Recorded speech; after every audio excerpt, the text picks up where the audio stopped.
Welcome to yet another session in our Capture This of Creative Tech Week at ArtCenter College of Design. I'm Gloria Kondrup, and I'm the Executive Director of the Hoffmitz Milken Center for Typography. Capture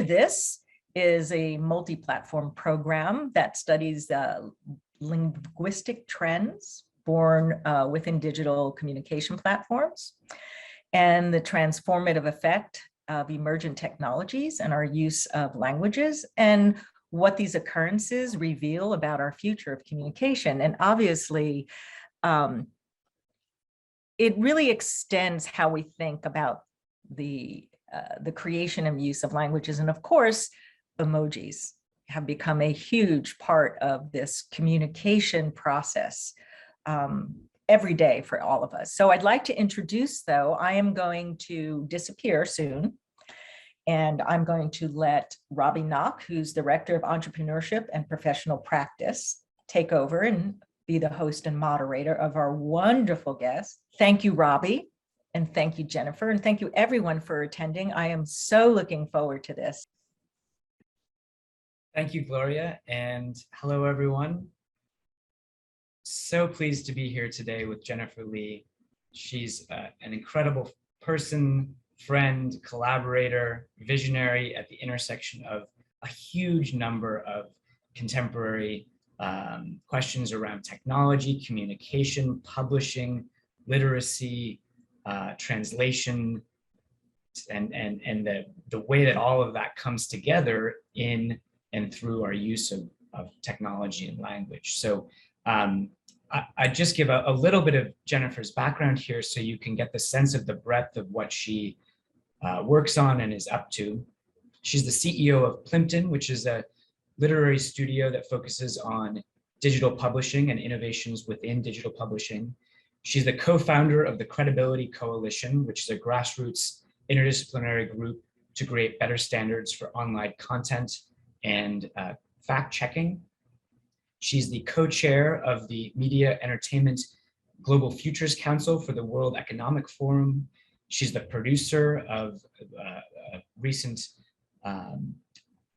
movie called The Emoji Story, which she'll share more about today. She's the vice chair of the Emoji Subcommittee for the Unicode Consortium and the founder of Emojination, which really is a key component to what we're going to be discussing today. So Jennifer, thank you for being here, and so excited for what you're going to share. So Jennifer will share some an overview of her work and the way that emojis come to be in our phones and what that means about design and technology and creativity. With that, Jennifer, I'll kick it off over to you. All right. So I'm gonna basically answer the question. So where did emoji come from? How did they end up on your phone? Like suddenly they went from like nothing to this explosive like cultural phenomenon within a period of like 10 years. So the short answer is emoji are regulated by an organization called the Unicode Consortium. And as a matter of fact, I'm actually at the annual conference in Santa Clara right now. You know, I'm gonna go downstairs and there's gonna be lots of engineers talking about typography and internationalization in emojis. So what is the Unicode Consortium?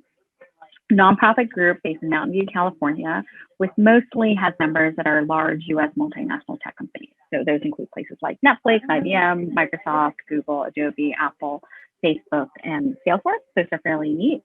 Of the ones that are generally not multinational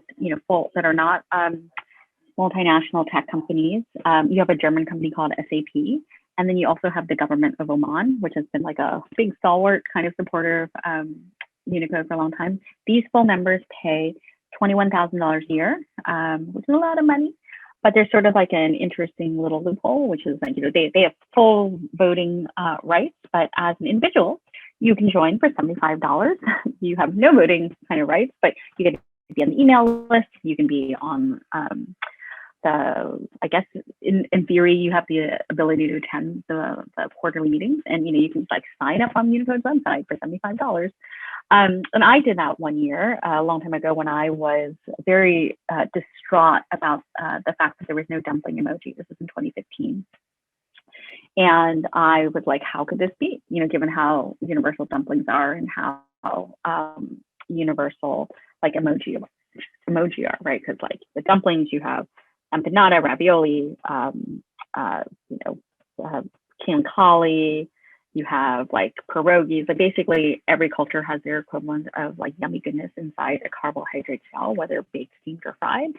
And the fact that there was no dumpling emoji let me know that like the mission, like whatever was in place had failed. The system was failed. So I signed up, you know, Googled, went to the Unicode site, signed up, and then there was an email list that said, hey, we're going to have a quarterly meeting. And I was like, I looked at the address. I was like, I'm going to be in the Bay Area at that time. I took public transit and showed up at Apple to figure out, like, okay, how are we going to fight for the dumpling emoji that we're going to fight for? And so this is basically the room where it happened. So I showed up in this room in like November, or maybe October of 2015. And these are the people who decide emoji. You know, these are at that point emoji decision makers.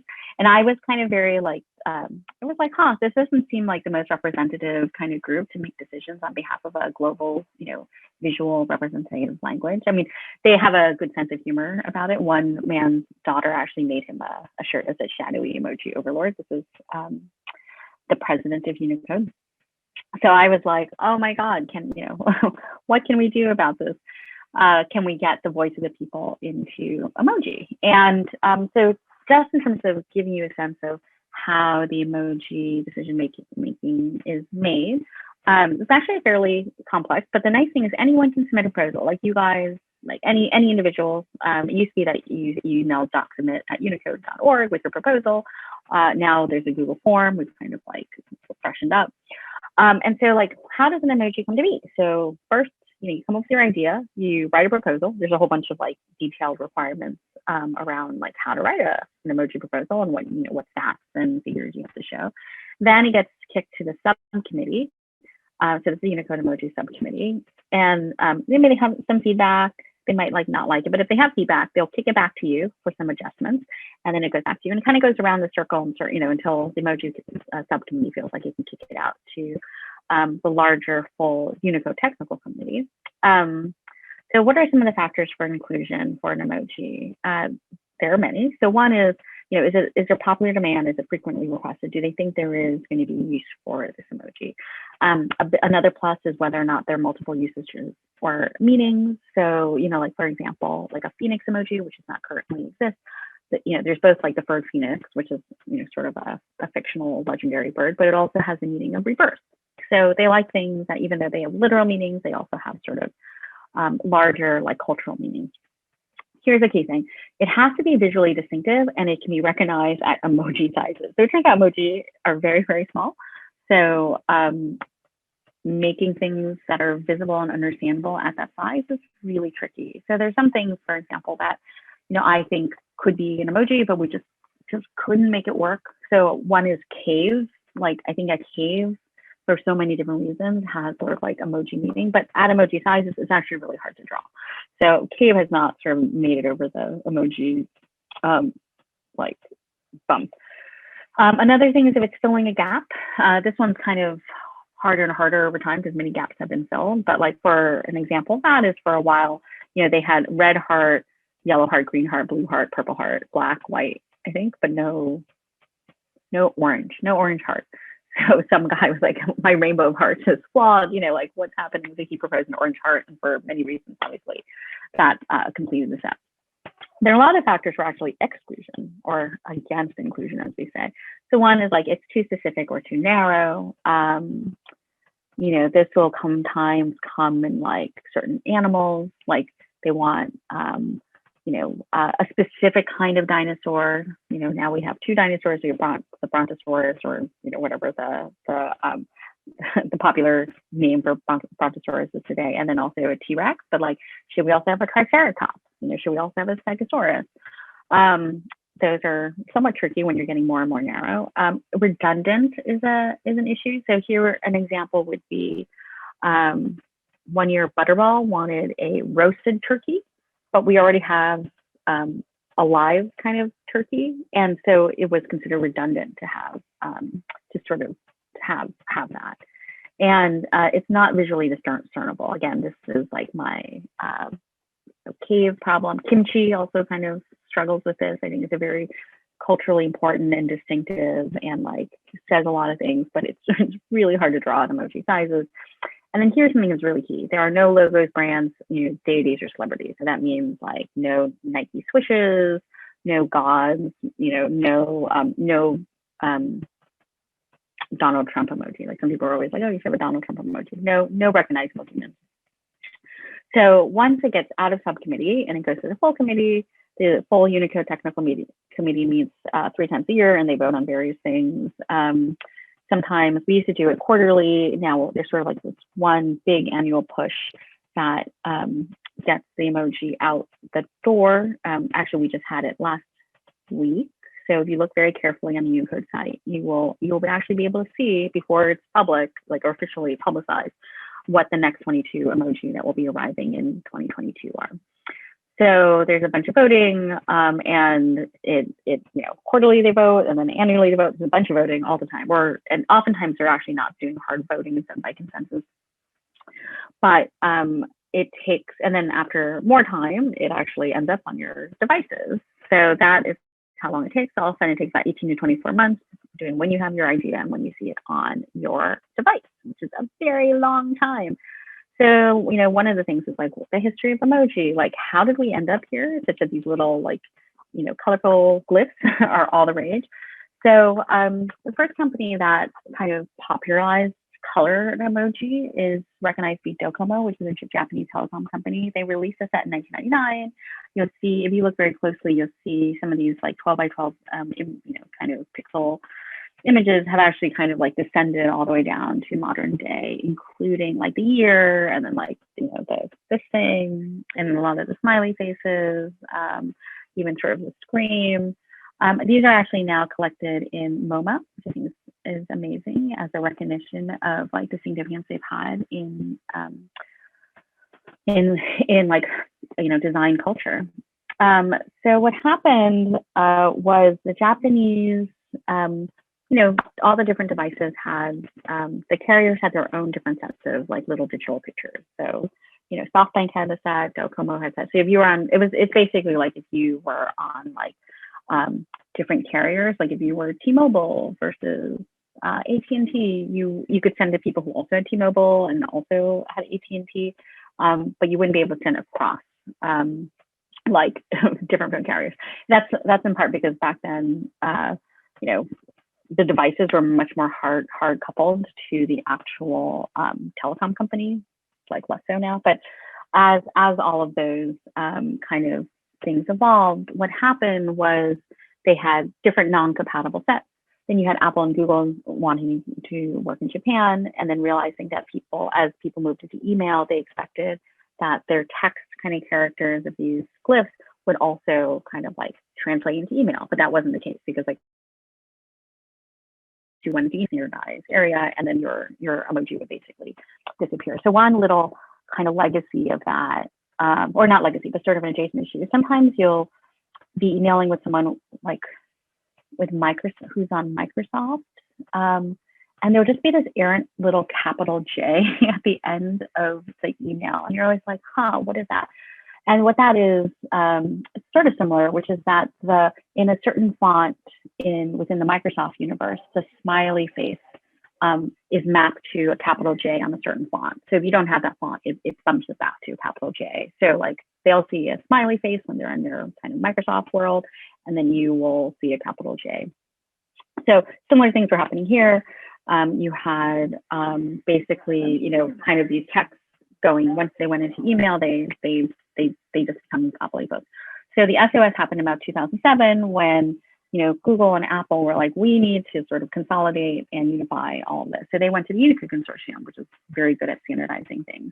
The Unicode's mission is to enable everyone speaking every language on Earth to be able to use their language on a computer and smartphone.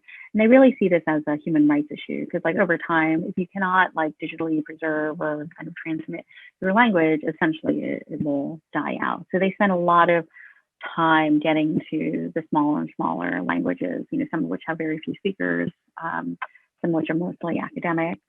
So to give you some context, Unicode has 3 main projects. Unicode's characters. It creates a lot of localization resources So for example, knowing that like in China, the currency is going to be, RMB, renminbi, and that their time stamps are done a certain way or dates are done a certain way. So there's just libraries for all the different kind of countries around the world.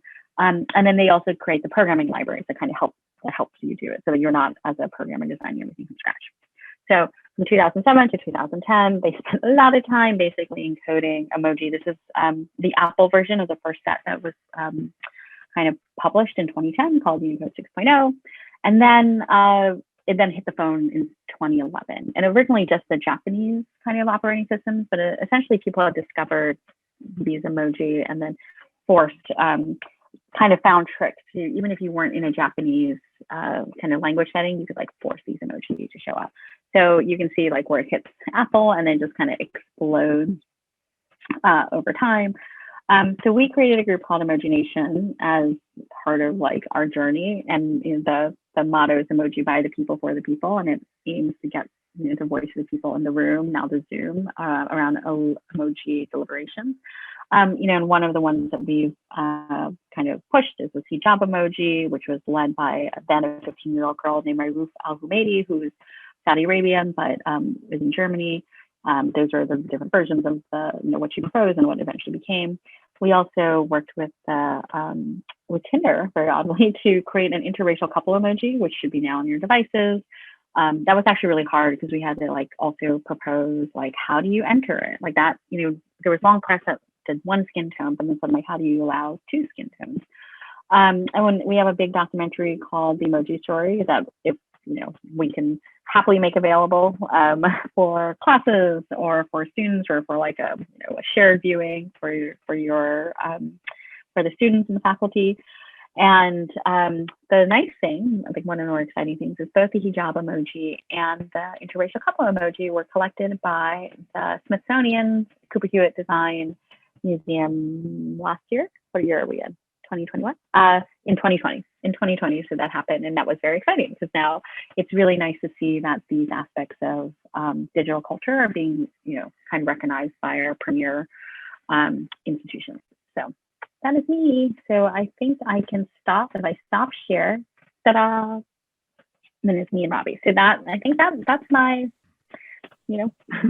that's my initial, sorry, if you have questions also, feel free to put them into the chat, but Robbie also has a bunch of questions. Thank you for that. That was absolutely so eye-opening for I think what is going on behind the scenes with the visual representation of emoji in our lives and in our languages. And I guess one thing that I think would be really interesting to hear your thoughts on to begin with is how does the cultural use of emoji really impact the way that the Unicode Consortium and the set of partners and collaborators that have been essential in building essentially the library? What are they looking at? What are they paying attention to? I do think we do tend to be sensitive to ways that emoji can be used in a very broad perspective. So here's an example. As we all know, the eggplant emoji has certain kind of anatomical connotations, and then also the peach emoji over time. And actually a very fun kind of thing was at a certain point, maybe in like 2017 or so, maybe 2016, Apple redesigned its peach emoji to be a little bit less luscious. And this is in the beta version, and it was released. And like there was just a sort of like uproar culturally, like on Twitter, and like now you've taken the peach, the peachiness out of the peach. And so I've never seen this back until then. They rolled back that update to the peach, so they kept it in a sort of like luscious state. There's certain things that we're just kind of sensitive. So there was eggplant emoji. If you notice, Apple actually has a cucumber emoji, but it is sliced, so it can't also have a sort of a phallic kind of connotation. There have been at different points proposals for a sausage emoji, and also because of concerns about sometimes maybe being used in a sort of harassy way. The idea is like maybe do you slice the sausage? Do you have multiple sausages sort of like tied together so that you know, it can be just more contained in its sense. And one of the more interesting debates of late was I had actually proposed a rope emoji just as part of my like Settlers of Catan kind of push with, you know, rock and wood and tree and rock, wood and stone, rock, wood and brick. Those were, we did a bunch of those. So like rope seemed like a natural kind of emoji to like move on to, but there was a lot of sensitivity, which is interesting because these are the same companies like, you know, the Google, Facebook, Apple, who may not be as sort of prescriptive in some of their regulation on social media or hate speech or anything like that, but they were very sensitive about the idea that the rope could be used to threaten people for the meaning of like lynching, for example. And it's very specifically American. I think maybe it also might have some connotation in other parts of the world, but we went back and forth on like, how do you design a rope emoji that doesn't have that connotation? And so we basically ended up, we wanted a knot, but we didn't want a knot that was threatening. And so if you look now, the rope emoji has become a knot, but it's a square knot. It's like a sailing knot. It's a non-threatening knot. And that was also part of the sensitivity in terms of how the rest of the world would see it. And there are like little examples here and there in terms of sometimes thinking that, this emoji will be really popular for certain groups because it has, a secondary association. I can't think of one right now that pops into mind because there've been so many, like whether or not sometimes animals being popular for sports reasons, or certain, fruits or foods or whatnot. So they are people and they are part of popular culture. They skew American. There's obviously also an emoji that, I think many people would think was a mistake now, but did not actually come from Unicode, but came from another part of the tech standardization called the International Standards Organization. They're the ones that did the, or someone on that committee did the Vulcan hand, which we think is now looking back, a terrible emoji. And then they also did the middle finger extended emoji. So that was not coming from the large major companies, but rather from someone who thought, quite rightly, that is a important cultural hand gesture. Whether or not, it should be encoded, we can debate, but, it's definitely recognizable and has a lot of meaning. So it hits a lot of the criteria that we would normally consider for having an emoji. So I can keep on going, but I feel like there are so many good questions. that is just, it's so interesting. And I think maybe you could kind of explore with us a little.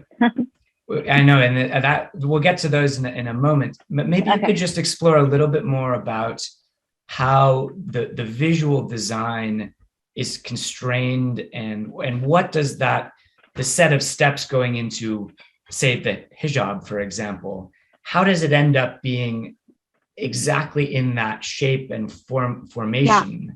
And who's kind of getting the feedback when? Obviously there's somebody working with the digital file at some point in some set of resolutions.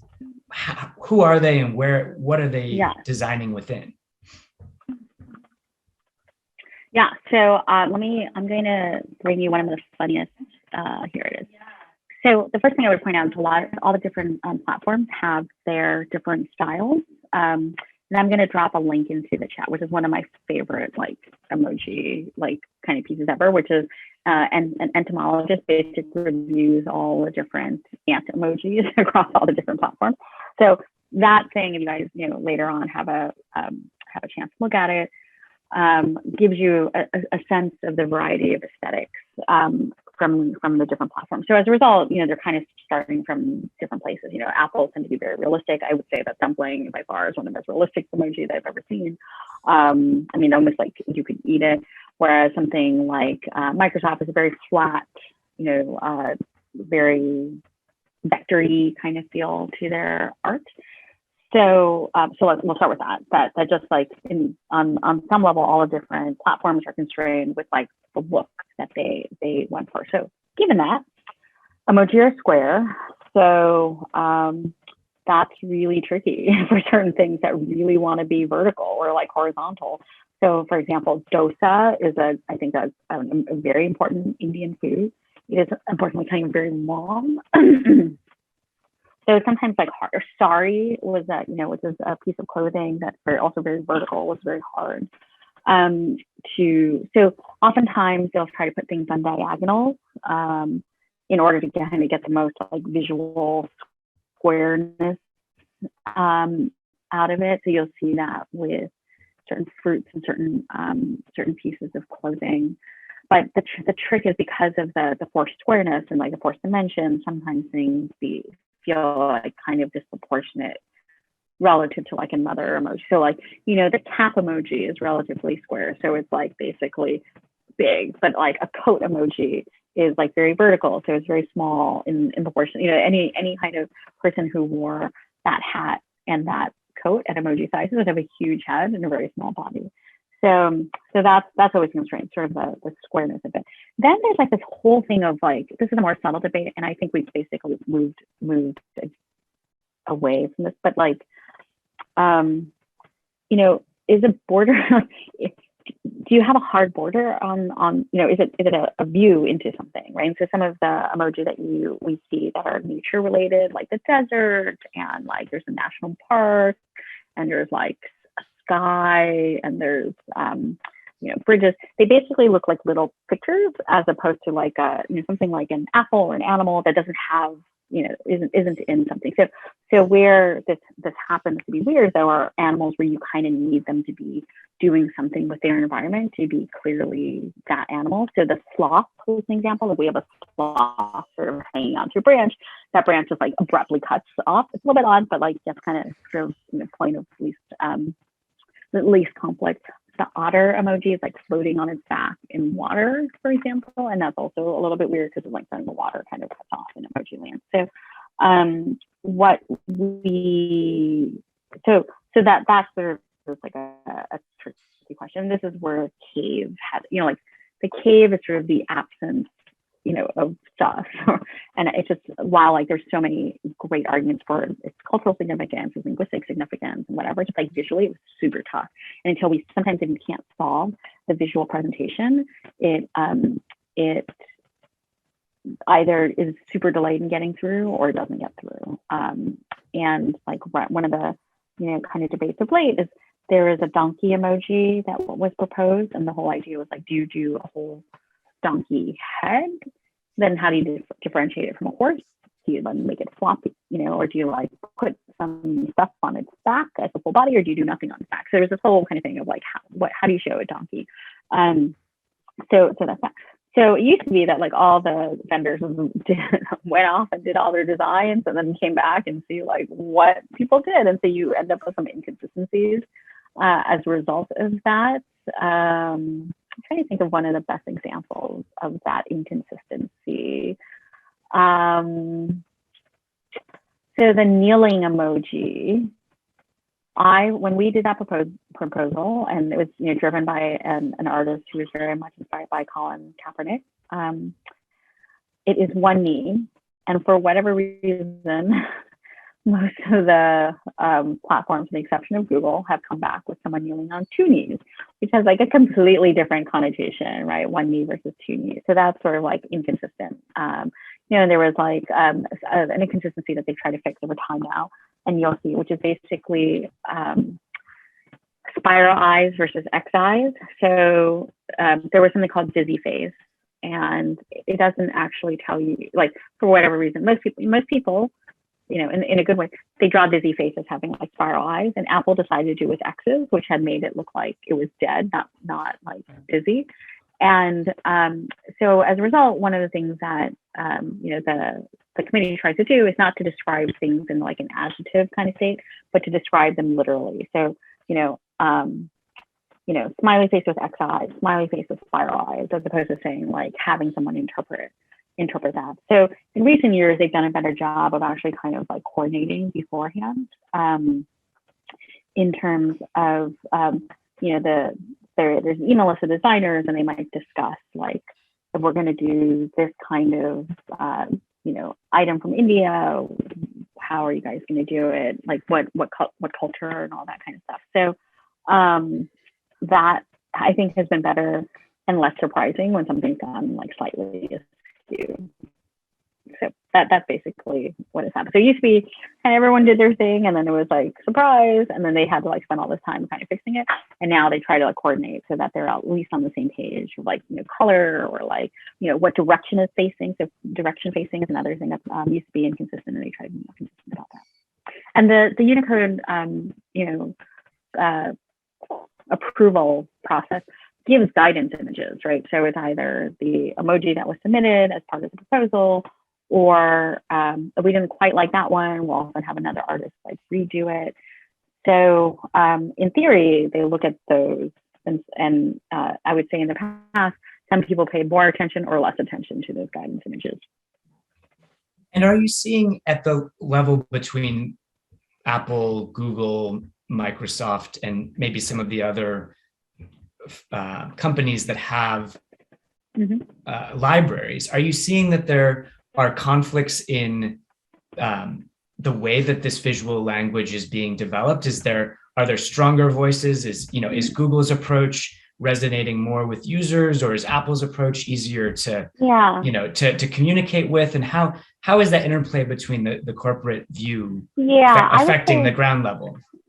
So the difference in philosophies probably hits most on one thing, which is whether or not you apply skin tones to family emoji, right? So right now you can adjust all your hands, you can adjust it basically as an individual. Now we'd let you do things with like two people or two couples, a couple with two full body humans. But until we had developed that technology to have more than one skin tone on one thing, some platforms, I would say like one platform, one company in particular, is probably much more reputationally risk averse than almost all the others. So one of the things is they didn't want to apply skin tones to anything that had more than one human in it. So like that's handshake, that's wrestling, that was the two dancing funny ladies, because you can only apply one skin tone to the whole thing. So that means both people would have to be the same skin tone. And that would be like, that would kind of imply that it's like somewhat segregated. Like you would only wrestle with people or shake hands with people or dance with people that were the same skin tone as you. And they didn't want to send that message, so they had no skin tone. So then we kind of helped like develop a process so you could have two skin tones in one emoji. And I think all of those slowly may, with demand, all of those may get double skin tone versions. That being said, one of the harder, by far, so hard areas of trying to do skin tones and gender are family emoji, because you have so many combinations, right? You have like two parents, male, female, male, male, female, female. And then kids, which can be, one kid, two kids, two kids, combination of genders. Then you have like one parent families, because they were really upset that like they were being represented by emojis. So I think all in all, when you start, taking all the gender and whatever connotations you have, over 3,500 combinations, and that just like it would be explosive and burdensome on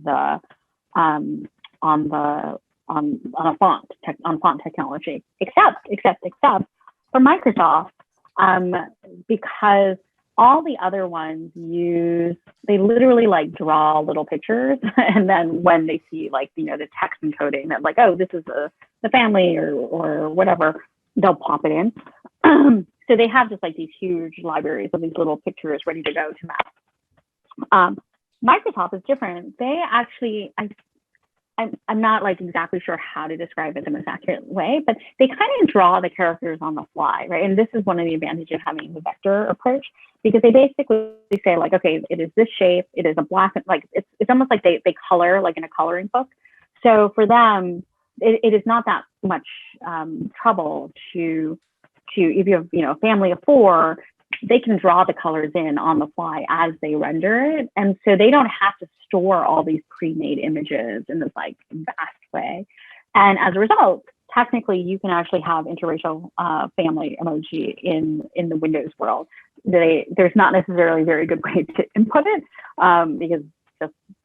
but if you look online, you can see the huge library, like you can cut and paste into your own kind of area. This is true as of at least a couple of years ago, and I assume that it continues to be true now. But the fact that Microsoft has this different way of rendering fonts that's like more lightweight, and it's also partially because they're very flat and not like realistic looking, that they're able to do that. And so you have that. Then you have Facebook, who has no problem with having like a family that's like just all one color, like all black, or all brown, or all light brown. Whereas some of the other platforms feel very uncomfortable implying that like families have to be one skin color. So you see a split in both like how they have done that, and just like the different attitudes of what often marketing or like some kind of C-level thing wants to say about race relations in the world. Yeah. Well, and I so appreciate that, and just incredibly grateful for your work with this community to make the process more democratic, to create a place for this debate to happen, to include the voices of people who might not be represented or might have visions for what could be improved upon or iterated upon or changed to make it work better. And then to manage those very hard edges on the technical side. It's so important to have people do that work, and I'm incredibly grateful. I think it'd be nice to, I guess, maybe end this part of our pre-planned conversation, which isn't really pre-planned at all, with that, I guess, a meta question on how representation and communication is impacting democracy, and how that the ways we communicate are as much a question of how we vote and how we engage in our political systems as they are in how we tell stories. And I do think that the introduction of skin tone was huge in the ability of different folks to communicate. I will also note that it's Katrina Parrott, who's a mother and entrepreneur out of Houston, is the woman who is responsible for bringing skin tones. I think no one had really brought it in front of the Unicode Consortium up until that point. So, and we kind of understood the the importance of it as Americans, because we're really super obsessed with race and skin tones. But when my understanding, talking to people who were there kind of at the time, when that proposal for skin tones was brought out of Unicode into the International Standards Organization, which again is sort of like the counterpart that takes an industry standard and kind of translates it into an international standard. They were so puzzled why we needed skin tone, right? And even like the Sri Lankans, I would think like Sri Lankans it was just like this huge pushback, because in the original emoji, they came from Japan and they didn't have skin tones, because in some ways like skin tone isn't a thing in Japan. The way that they sort of represented different people was this. So the Indian guy is the man with the turban. The Chinese guy is the one with the little cap. The Westernist is the blonde. And then there's just like everyone else, right? So you're basically Indian, Chinese, blonde, or you're normal. And that was the Japanese way of seeing the world. And one of the ways you can see sort of the importance of skin tone in terms of on the political discourse is very much in the distribution of the hand. Let's see how do I say this? The different emoji of hands are differently shaped in like the distribution of the skin tone to this color, for example. So like thumbs up, like the ones that skew more black, for example, as just as in terms of versus the average generic hand gesture are thumbs up, and then also fist raised, right? So the raised sort of like that fist is skews a little bit more towards the darker colors. And there's been academic studies that have been done on this, and that's like really fascinating, right? And I agree, like seeing a fist raised like this in a dark skin tone versus a light skin tone has like completely different connotations. So I think for a lot of people, having this, at least definitely in America, maybe elsewhere in the world, but definitely in America, having a variety of skin tones allows them to be more expressive politically and personally. So I think that's what I would say. And there's a lot of drama over flags that someone asked about in the chat, and I would say flags are like by far one of the most complicated and areas that Unicode has to deal with on the emoji front, and it is like backing away like hard from it, because right now, to sort of indirectly answering a question that was a very long question, but I'll try to at least make an interesting point, is that right now the Unicode Consortium can only recognize flags that are recognized kind of by the United Nations, because like Unicode does not want to be in the business of deciding what it is and isn't a country. So, you can have things that are not quite nation states kind of like there. And also, so Hong Kong, Taiwan, Palestine all have kind of recognition, because in some ways they are recognized as from an economic perspective, because you have different currencies, different whatever, they have like standards mapped to those geographic entities, because they're at least nation states, or they function basically as nation states. That being said, there are a lot of really important flags that do not fall into a nation state kind of status. And the most important one is actually the Aboriginal flag, which is recognized by Australia as an official flag, but doesn't map to a nation state. So there's no way for the Australian Aboriginals to like set a Unicode emoji at this point, because there's just not yet. And so, there's that. There are places like Kurdistan. There are other countries that are trying to like fight for their independence. And it is so hard. And in some ways, there's been so much kind of discussion that this is not a problem that Unicode should solve. Like, it is clearly a huge area of demand, and someone should try to figure it out. But it is, it might be something that then creates a standard that a Unicode can sort of apply, but they do not and want to be in the business, nor should they be in the business of deciding what is a geopolitically, recognizable flag in the state of emoji. Well, and again, what I so appreciate and am inspired by is that you're exposing that interplay. You're by advocating on behalf of inclusion and representation, and showing what is behind the scenes in approval and the process of implementation is definitely needed in emoji, and it's needed in all of these other areas in technology in our lives that often what's going on is not known to the user. It's layers and layers of complication and technology and bureaucracy, right? And so I think there's an underlying kind of structure here in what you're doing that can be applied and is necessary for lots of other areas where technology is changing, and our use of technology creatively and otherwise is impacting that. So hoping that you can create a framework through this that applies to other areas of emerging technology, which brings those things together, the underlying users, the people who are being represented, and then the constraints of the system in which that is operating. And gosh, it is awesome. So with that, I'm going to go into the questions here, and we have a bunch covering different areas. I know we addressed one or two, but a technical question to begin with: are there metadata tags embedded with each emoji? Yeah, so I think the answer as asked is no. So an emoji, when it's usually like sent, is literally just a series of zeros and ones.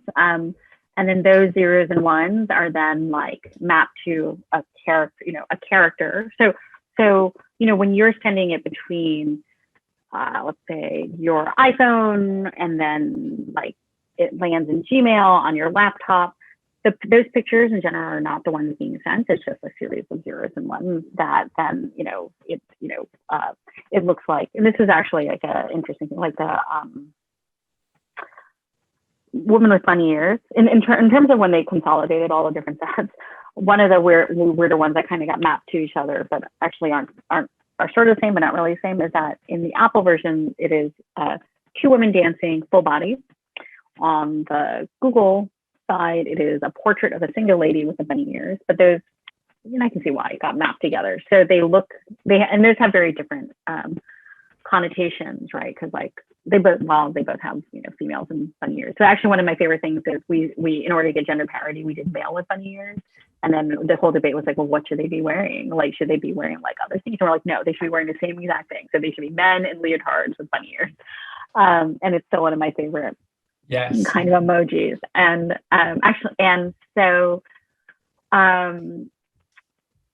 that being said, a bunch of everything in Unicode has defined properties that the kind of higher order operating system knows. So like the operating system knows that if it's Arabic, it likely has to go from right to left instead of left to right. This idea that like, is this in English, you have word breaks. In Chinese, you don't have word breaks because there's no spaces between words, right? Like all the characters kind of like basically densely packed together. Is there capitalization? Like there's no capitalization in Chinese, but there is capitalization in, many other languages. Like how are the accents treated? Like are these double L in certain ways is a single letter sort of treated as a single letter. So when you define a character, there are all these properties that kind of are set at the time that Unicode grants it Unicode status. One of those actually is an emoji, has emoji representation or doesn't have emoji representation. And this one is in retrospect, a mistake. But there are some characters that can be both like black and white, and then for whatever reason, we decided to emojify them, and that has turned out to be a terrible decision, because the whole idea was like, oh, we already have a heart and a smiley face, and like I think one of the fingers, like they existed as like wingdings or other kind of glyphs, and then they're like, oh, well, just like emojify them, and like you just have to like turn on the tag of like emoji presentation on or off. Turns out to be a terrible idea, because actually in implementation, software engineers are not super careful about if things are rendered in emoji or not, and paying attention to something is on or off. So like you would have these like kind of black and white documents by like academics, sometimes you read like colorful characters in it because something wasn't careful. Sometimes you'll see a bug. I see it sometimes with like a heart. It's very common with a heart, and very common with like the finger pointing, that you think it's an emoji, but it's like showing up as black and white, and you're like, what's that all about? And it's because something got messed up somewhere. So there's no metadata like actually in the ones and zeros as they're kind of like passing through, if that makes sense. But like over there, there is a whole set of attributes, I guess would be the good way to put it. There are a bunch of attributes for characters once you read in the ones and zeros. Great. If that helps. Mm-hmm. So, and moving here to the next question, given that there are now many emojis, especially in the symbols section, that many people don't recognize or use often, is there data tracking on how much an emoji is used, and are they removed in that case if they're not being used? Yeah, so once an emoji, always an emoji. So never technically removed. But that being said, because it'd be like removing like the capital letter B, we're just gonna get rid of it. So that being said, what you see is a pictorial representation of the underlying code. So those numbers will never be removed, but the top level image can be changed, right? So the most recent one is that our syringe emoji went from having blood drops to like no blood drops, right? Because we are, so this would be actually a very good example to your earlier question of do the platforms react to popular culture? So like, syringe emoji, you have to say relatively obscure emoji for like most of its life. And then suddenly in like late 2020 and late 2021, like hugely relevant to, the state of the world. And so they actually made it, all the vendors remove the blood so that it can have a more generic meaning. So that's one. The other one that was really cute is it used to have the mask. There was first we have to like give it to the Japanese for having a mask emoji. Like in the very beginning of COVID, everyone was like texting me, not everyone, but like, you know, 2 or 3 people were texting me like, we need a mask emoji. And I sent them back like this one, the one that has been in the set from the very beginning, because like Japanese like love masks. It used to look slightly sad. If you look at older versions of the emoji, it's sad. And now they've like, you don't want to give that connotation. So that emoji now is like happy. It's like happy while it's like wearing the mask.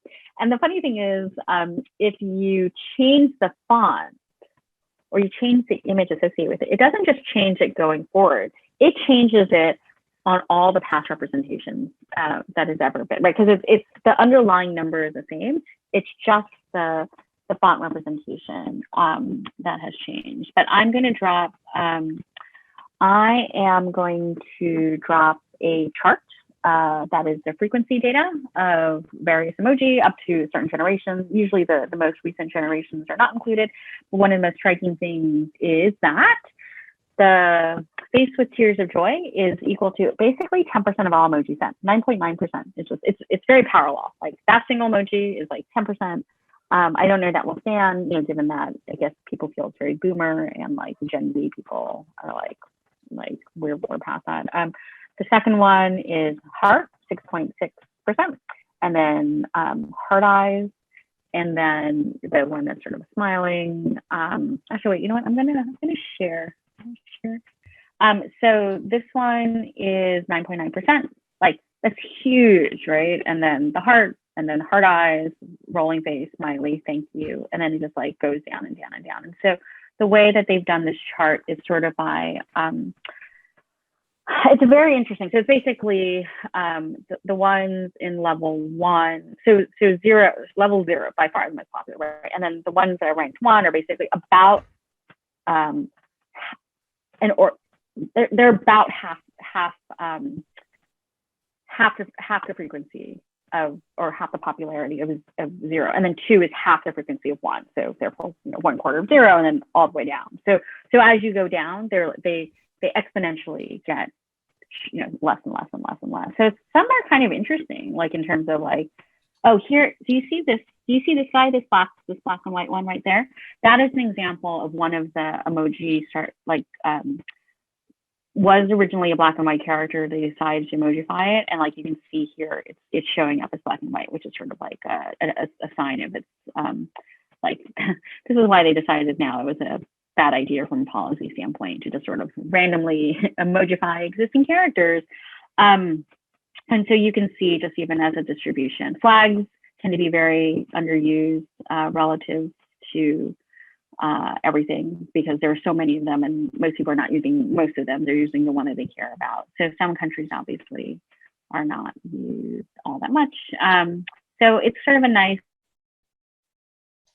kind of where your favorite emoji is. Like, you know, taco actually surprisingly kind of low, but you know, but that's partially because it's probably popular in America. It's not even really a Mexican style taco place. It's hard shell, which is another debate that we've had in the emoji subcommittee.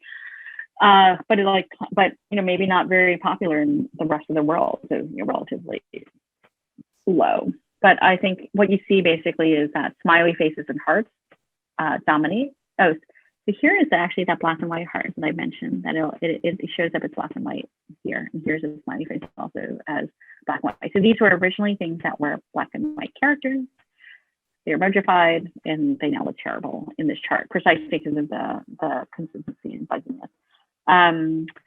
So flowers are also popular, and like I'm surprised that the monkey's not popular, but the dancing lady probably holds its own. So you can kind of get a sense of like, this is global and across all platforms. So, but not using Apple's emoji library. No, this one just happens because I'm on my devices.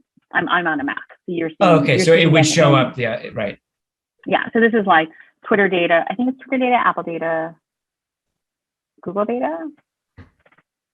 there's one, hold on, maybe it wasn't Twitter. One of them was late to the game and get it. I think this may not, one of the companies did not, like, it's actually really hard to process the data. And so like one of the companies didn't get it done maybe in time, or maybe it did get it done in time. But either way, it's also not, it doesn't incorporate the latest generation because it takes so long for some of those emojis to sort of propagate through the system that it would be unfair to sort of show them, Right. you know, head to head in a year when they're not, like, they hadn't fully kind of been available on people's keyboards. So anyway, so that is, you know, that's emoji frequency. If you're curious, you too can like explore the relative frequencies of your favorite or least favorite emoji. So maybe have time to address two more questions. A great question here on coming from a literature perspective, thinking of emoji as pictographic language in which it both expands vocabulary and restricts and limits language. Do emoji makers think of emoji as sitting within a lineage of pictographic languages? And can you speak to the sort of history of that ancient tradition and where that's coming into the so I can speak to it personally, which is a little bit different, like, you know, do the emoji makers think about it? So I actually have a kid's book that I co-authored coming out next year called Hanmoji, which compares like Chinese characters to emoji, because there's so much that is in emoji radicals. That is in Chinese radicals that are also very popular for emoji. So there are so I'll just do some sun,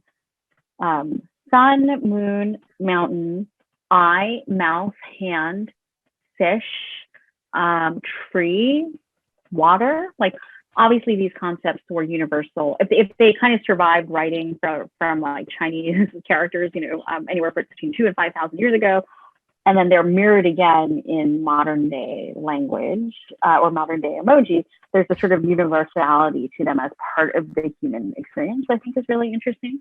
And so I very much think about, you know, having grown up learning Chinese and like the weird combinations of characters. For example, like a woman underneath a roof, you're like, oh, that means like home or family or whatever. And it doesn't. In Chinese, it's an, which means peace. So like things are at peace when your woman's at home, which I think is called, you know. Then there is good, which is a woman with a child, or like specifically, I think, a male child. So this idea of like our standard for good in Chinese culture back then was a woman who had like reproduced, which you know, totally bothered me. I was like, you know, like a 6-year-old girl learning my character. And so we want to be very mindful in terms of how, you know, in my world, like the subconscious sort of messaging that happens in emoji. And so that's why we're just very careful about, you know, trying to be inclusive, trying to be representative. And you know, one of the funny things is like you therefore have like, you have gender neutral kind of introduced as in terms of a very strong principle, because as you had introduced like male and female versions, they had to actually kind of make them more female, more male in order to make them differentiated. So that's why the man in many of the Apple cases, this is actually something that I disagree with. They all have mustaches, which I think is like not great. It's like very 70s Tom Selleck-ish. So they created a gender neutral kind of person. That just means person, right? And so like if we say the word doctor or teacher or you know, pilot in English, there's no gender association with that. And if you had used emoji before there was a sort of person, you would have to choose a male or a female kind of if you were only going to represent one, for like doctor.